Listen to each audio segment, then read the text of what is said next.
Assalamualaikum warahmatullahi wabarakatuh. Aku Nesya Pratiwi User CV. Perkenalkan, nama saya Enda Deswindasari. Saya Helvi Zakia Gusti Puspitasari. Perkenalkan, nama saya Rini Aisyah.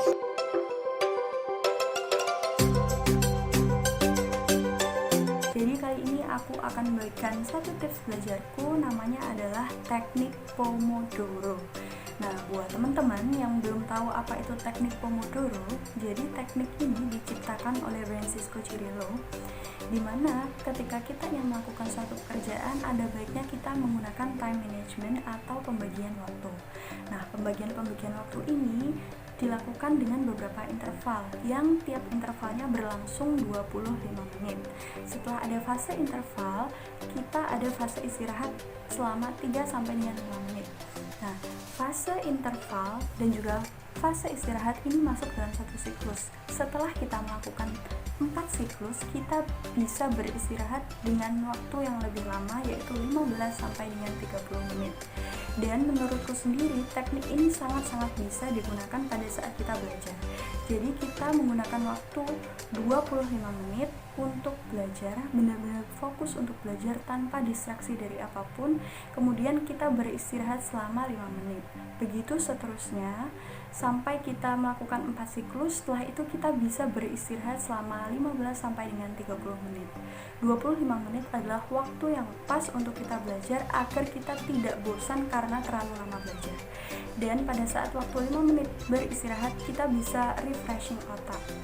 Tapi ingat, ketika kita beristirahat, jangan keterusan untuk melakukan hal-hal yang lain. Tetap fokus buat kembali belajar. Seperti itu, teman-teman. Di sini aku akan sedikit cerita mengenai tips cara belajar menghadapi UAS buat kalian semua. Langsung saja, yang pertama yaitu kalian harus mengumpulkan niat.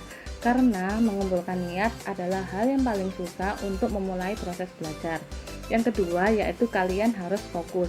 Bagaimanapun proses kalian belajar dan cara kalian belajar, kuncinya yang pertama yaitu harus fokus.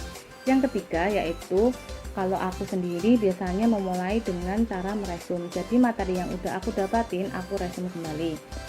Nah, setelah diresum, aku bisa mengulas resume itu agar aku bisa belajar lagi di keesokan harinya untuk menghadapi UAS tersebut. Tips belajar cerdas dari saya adalah don't just study hard, but also study smart. Bagaimana caranya? Kita harus pandai memilih media pembelajaran yang sesuai dengan kita. Yang pertama, ada visual, di mana kalian dapat mendengarkan atau melakukan rekaman terhadap kata-kata atau bab yang menurut kalian sulit, lalu kalian dengarkan. Yang kedua adalah melalui visual, yaitu kalian dapat melihat sebuah video atau dapat melakukan gerakan langsung terhadap materi yang kalian bingungkan. Yang ketiga adalah motorik. Cara ini dapat dilakukan dengan membuat mind map atau meresum materi yang menurut kalian sulit ataupun mempersiapkan materi-materi yang digunakan untuk ujian dan yang lainnya. Jadi, dengan memilih media yang tepat, kita dapat dengan mudah menyerap informasi dan menyerap ilmu-ilmu sehingga persiapan menjelang ujian akan lebih luar biasa. Di sini saya ingin bagi tips belajar yang sering saya implementasikan. Ingat ya, 3 step: reading, summarizing, dan memorizing. Reading di sini bukan hanya sekedar membaca ya teman-teman, tapi memahami apa yang sedang kita pelajari. Jadi, membaca dan memahami itu hal yang berbeda ya. Step yang kedua yakni summarizing atau membuat ringkasan. Ya, tentu saja langkah yang ini dilakukan dengan menulis.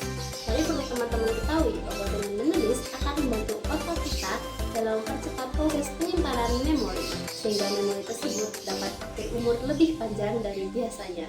Selain itu, ringkasan yang kita gunakan dapat kita gunakan kembali untuk merecall materi-materi yang sudah kita lupakan apabila di kemudian hari kita perlukan kembali.